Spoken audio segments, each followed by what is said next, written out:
วันนี้เราก็จะได้ออกไปรายงานตัวกับ10 วันบัตรแรงงานพี่น้องหรือว่า MOU แหละเนาะหมอรถมีแล้วนี่อ่ะถ้าเกิดว่าเราไปถึงช่วงมันก็ไปถ่ายแป๊บเดียวกับมารถไฟกับไฟฟ้าโอ้ชอสถานีต่อไปสถานีแล้วเมืองนี้พี่น้องอ๋อทีวีจอใหญ่เอาไปบอร์ดรายงานตัวแต่ว่าต้องไปเขียนใบรายงานตัวก่อนทุก3 เดือนกับ4มารายงานตัวครั้งหนึ่งวันนี้เฮากับมากับเพื่อน4 คนเนาะมากับสาวหลวงพระบางกับบ่าวไสยะส่วนเฮา2 คนกับคนแก๊งสวรรค์นาเขตพี่น้องสบายดีสวัสดีครับผมวันนี้ก็กำลังสิออกไปข้างนอกพี่น้องวันนี้เฮาก็จะได้ออกไปรายงานตัวกับ10 วันบัตรแรงงานพี่น้องหรือว่า MOU แหละเนาะเลยมื้อนี้ก็สิพากันออกไปรายงานตัวอยู่นี่แหละบ่ไกลอยู่บิ๊กซี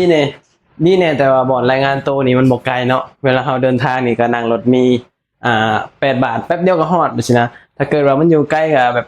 การเดินทางก็คือสิแบบเสียเงินพี่น้องเนาะอันนี้มันบ่ได้ไกลนะแบบเดินทางแป๊บเดียวรถมี8 บาทพี่น้องแป๊บเดียวนี่บิ๊กซีลาดพร้าวนี่พี่น้องนี่เมียกำลังแต่งตัวอยู่กำลังสิพากันออกไปข้างนอกไปรายงานตัวเก้า10 วันพี่น้องไปกันเลยมื้อนี้ก็แดดอยู่เด้พี่น้องเอ้ยมื้อนี้ก็ได้แดดแต่ว่าบ่ค่อยแฮงปานใดตอนอยู่ห้องคือบ่ค่อยแดดเนาะพอออกมาข้างนอกคือแดดบัดนี้มันแสบมันเหลื่อมตาพี่น้องก็เลยกางลมกางจ้องอยู่ละเอิ้นว่าจ้องนี่พี่น้องเผื่อพี่ๆคนไทยบ่เข้าใจคำว่าจ้องอันนี้คือจ้องคนไทยเรียกว่าล่มอยู่ลาวเอิ้นว่าจ้องบอกเลยคือการได้โอ้แดดขนาดเลยโอ้แดดบ่แดดบันไดไปยังเดี๋ยวก็ไปหนังไปถ่ายรถเมล์รถเมล์อยู่หน้าปากซอยบอสรถเมล์แล้วนี่อ่ะถ้าเกิดว่าเฮาไปถึงช่วงมันก็ไปถ่ายแป๊บเดียวกับมาถ้าเกิดแบบเฮาไปถ่ายอะไรบ่ถึงช่วงมันผ่านไปแล้วสิมันก็สิรอนานมันเผื่อมันสิมามันรอบไกลดิเผื่อมันชนสุดท้ายอะไรก็เผื่อมันสิโง่มาอีกก็ต้องนั่งรอนานนะแต่บ่แน่หาหอไปนี่อาจจะแบบมาพอดีก็เป็นไปได้มื้อเฮารอเกือบแบบว่าเป็นแบบเกือบครึ่งชั่วโมงได้อะเนาะเกือบชั่วโมงอ่ะแบบว่ามันแบบมันมีแค่สายเดียวที่เขามานี่นะมันยังมีรถเมล์เข้ามานี่ถ้าผมมีรถเมล์เข้ามานี่ก็ยากเด้แต่ว่ามีสายเดียวก็ดีกว่าผมมีเด้มันประหยัดในเฮาแบบขาเดินทางค่าใช้จ่ายตอนข้ามทางมาลายตอนนี้ก็ข้ามมาฝั่งนี้แล้วพี่น้องมาหอดไฟรถเมล์แล้วอันสมัยขึ้นเนาะอันสมัยขนาดมันสิบอกให้เฮาว่าแบบว่าช่วงไหนมีรถบ่มีรถเลยนี่ตอนนี้ยังบ่ทันมีรถมาโอ้ขับเลยแต่ว่ามีฮอตแอปไหนเบิ่งในแอปก็ได้สามารถเบิ่งในแอปได้ว่ารถมีมาโหลดแอปเขาแม่นถ้าโหลดแอปเขาแล้วมันสิมีบอกว่ารถมีมาใส่กดไม่มาพอดีเลยมาแล้วพอดีรถมีมาแล้วขึ้นรถมีกัน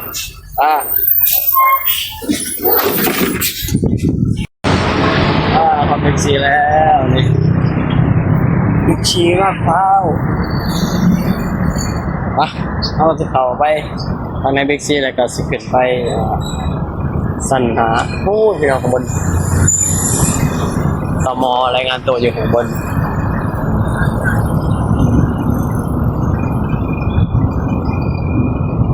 ก่อนคนหลายนี่รถไฟ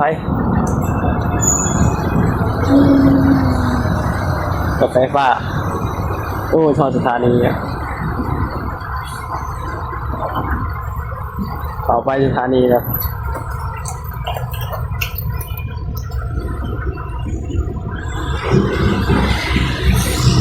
ไปเอาไปไหนก่อนเสียเด็กน้อยเสียลูกสาว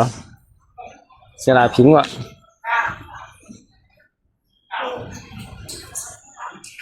น่ารักเนาะโอ้ยน้อยเหรอหลามใหญ่แล้ว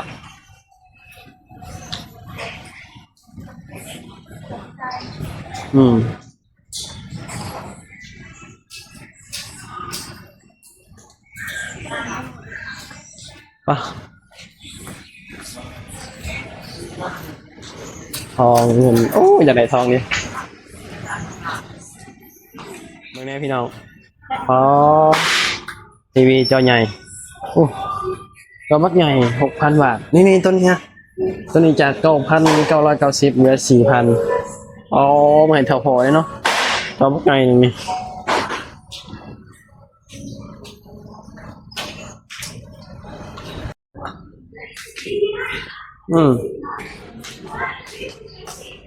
เมืองพี่น้องสินค้าอยู่เมืองไทย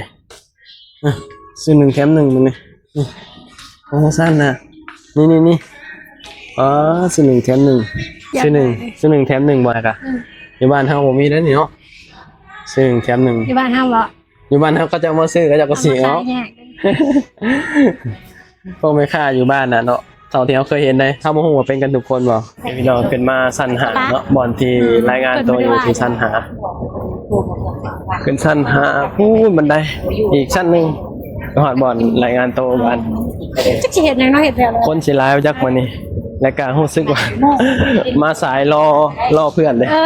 รอเพื่อนดูมาทางหลัง ขาหูรอเพื่อนแบบกว่าสิมารถติดก็เลยช้าเลย อันเพราะว่า เดี๋ยวสิติดเถียงได้พี่น้องเอ้ยติดเถียงกันยาวอีกแล้ว เดือนละ2แต่คงบ่ติดดอกคงบ่ติดเถียงดอก